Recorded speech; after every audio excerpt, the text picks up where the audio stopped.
say that the sun is really hot. So today we're working on a Toyota Scarlet 94, and we're changing out all the seals. So these are the seals up here.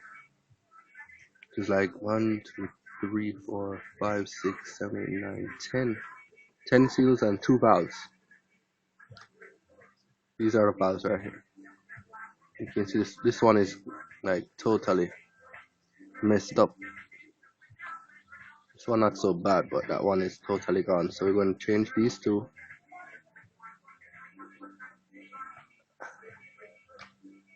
and change all of these seals right here. We're going to replace them. So we had to pull the hoses apart. This is one here, one here. It's a lot of work.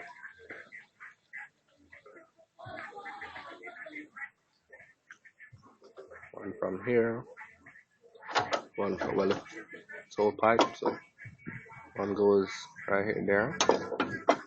One goes on this side right here.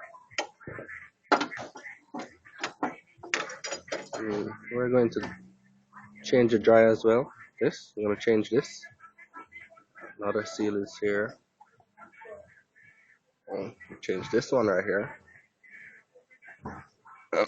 Let's go under the car. So these two pipes here, and they're from the compressor right here. That's one, and the other one is on top. I'm gonna have to wash out this compressor because it's really dirty.